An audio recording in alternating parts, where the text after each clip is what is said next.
ಅಭಿವೃದ್ಧಿ ಕೇಳಬಾರ್ದು. ಕೇಳೋರಿದ್ರೆ ಎಲ್ಲಾ ಗ್ಯಾರಂಟಿಗಳನ್ನು ನಿಲ್ಲಿಸ್ಬಿಡ್ತೀವಿ ಅನ್ನೋ ಥ್ರೆಟ್ ಮಾಡಿದ ರೀತಿಯಲ್ಲಿ ಇದು ಕಾಣ್ತಾ ಇದೆ. ಮೂರನೇದಾಗಿ ನಾನು ಮಾತಾಡಲೇಬಾರದು ಇವ್ರ ಬಗ್ಗೆ ಅಂತಿದ್ದೆ. ಅವರು ಹೆಚ್ಚು ಕಡಿಮೆ ಮೆಂಟಲ್ ಹಾಸ್ಪಿಟಲ್ ಬಂದಂಗೆ ಕಾಣ್ತದೆ. ಸಹೋದರ ಪ್ರಿಯಾಂಕಾ ಖರ್ಗೆ ಅವರು ಯಾವುದನ್ನು ಕೂಡ ಜನೋಪಕಾರಿ ವಿಚಾರಗಳನ್ನು ಮಾತಾಡೋದೇ ಇಲ್ಲ. RSS ಏನೋ ಬ್ಯಾನ್ ಮಾಡ್ಬಿಟ್ಟು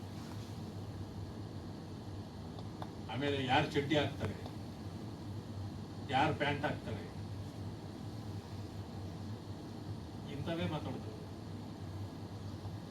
ಅವರ ಡಿಪಾರ್ಟ್ಮೆಂಟ್ ಅಲ್ಲಿ NRGC ಸ್ಕೀಮಲ್ಲಿ ಕೆಲಸ ಮಾಡಿದವರ 6 ತಿಂಗಳಾದ್ರೂ ಅವ್ರಿಗೆ ಹಣ ತಲುಪಿಲ್ಲ.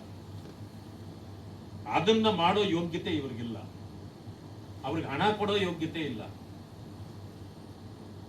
ಇವರು ಡಿಪಾರ್ಟ್ಮೆಂಟ್ ಮೇಲೆ ಒಂದು ದಿವಸನೂ ಮಾತಾಡಲ್ಲ, ಭಾಷಣ ಮಾಡಲ್ಲ. ಯಾರ್ದು ಚಡ್ಡಿ ಎಲ್ಲೋದೆ, ಅರೆ ನಿಮ್ ಚಡ್ಡಿ ಇವ್ರು ನೋಡ್ಕೊಳಕ್ಕಾಗಲ್ವಾ? ಇನ್ನೊಬ್ಬರು ಚಡ್ಡಿ ಬಗ್ಗೆ ಮಾತಾಡ್ತಾರೆ. RSS ಬ್ಯಾನ್ ಮಾಡ್ಬಿಡ್ತೇನೆ. ನಾನಲ್ಲ, ನೆನ್ನೆನೂ ಹೇಳಿದ್ದೀನಿ, ನಿಮ್ಮ ಅಪ್ಪ ಅಲ್ಲಪ್ಪ. ನೆಹರು, ಇಂದಿರಾ ಗಾಂಧಿ, ರಾಜೀವ್ ಗಾಂಧಿ, ಈಗಾಗಲೇ ರಾಹುಲ್ ಗಾಂಧಿನೂ RSS ಬಗ್ಗೆ ಮಾತಾಡಿ ಮಾತಾಡಿ ಈಗ ಕ್ಷಮೆ ಕೇಳುವಂತ ಪರಿಸ್ಥಿತಿ ಬಂದಿದೆ. ಇದನ್ನ ಕೇಳ್ಕೊಂಡು ನೀ ಯಾಕೆ ಇದ್ರ ಹಿಂದೆ ಬಿದ್ದಿದ್ಯಾ? ಇದು ಅವರಿಗೆ ಕೇಳಲಿಕ್ಕೆ ಬರೀತಿದೆ. ನಿಮ್ಮಿಂದನೂ ಆಗೋದಿಲ್ಲ. ನಿಮ್ಮ ಇಡೀ ಕಾಂದಾನ್ ಬಂದ್ರು RSS ಏನು ಮಾಡಕ್ಕಾಗಲ್ಲ. ಏನಾದ್ರೂ ನಾನು ಒಂದು ಮಾತು ಹೇಳ್ಬೋದು, ಹುಲಿ ತನ್ನ ಬಾಲನ ಹೆಂಗ್ ಬೇಕಾದ್ರೂ ಆಟ ಆಡಿಸ್ಬೋದು. ಯಾವ್ದಾದ್ರು ಬಾಲ ಹುಲಿನ ಆಟ ಆಡ್ಸಕ್ಕಾಗುತ್ತೇನ್ರಿ?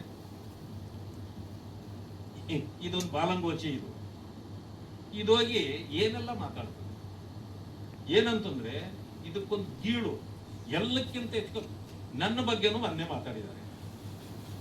ನಾರಾಯಣ ಸ್ವಾಮಿ ಅವರೇ, 100 ವರ್ಷ ಆಗ್ತಾ ಇದೆ RSS, 10 ಒಳ್ಳೆ ಕೆಲಸ ಮಾಡಿದಂತೆ.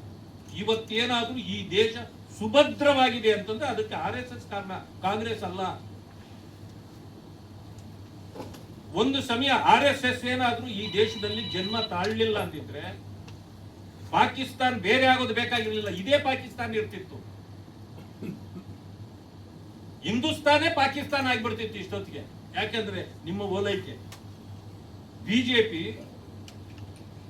RSS ಇಂದಲೇ ಬಿದ್ದಿದೆ. RSS ನ ಎರಡನೇ, ಹೌದು, ನಾವು RSS ದೇಶಭಕ್ತರ ಕೂಟ. ಅದು ಯಾವ ಪಕ್ಷ ಈ ದೇಶದ ಪರವಾಗಿ ಕೆಲಸ ಮಾಡ್ತದೋ RSS ಕೂಡ ಅವ್ರಿಗೆ ಸಹಾಯ ಮಾಡ್ತದೆ. ಬಿಜೆಪಿ ದೇಶದ ಪರವಾಗಿ ಇವತ್ತು ದೇಶದ ಒಳಿತಿಗಾಗಿ ದೇಶವನ್ನು ಸುಭದ್ರವಾಗಿ ಇಡ್ಲಿಕ್ಕೆ ಕೆಲಸ ಮಾಡ್ತದೆ. ಅದರಿಂದ RSS ಕಾರ್ಯಕರ್ತರು ನಮಗೆ ಸಹಾಯ ಮಾಡ್ತಾರೆ. ನಾವು ಅದರಿಂದ ಇದ್ದೇವೆ, ನಿಜ. ನೀವ್ಯಾರಿಂದಿದ್ದೀರಿ? ನೀವು ಪಾಕಿಸ್ತಾನದವರಿಂದೆ, ಬಾಂಗ್ಲಾದೇಶದವರಿಂದೆ, ಚೈನಾದವರಿಂದೆ. ನಿಮ್ಮ ಓಲೈಕೆ ಎಲ್ಲಿದೆ ಹೇಳಿ?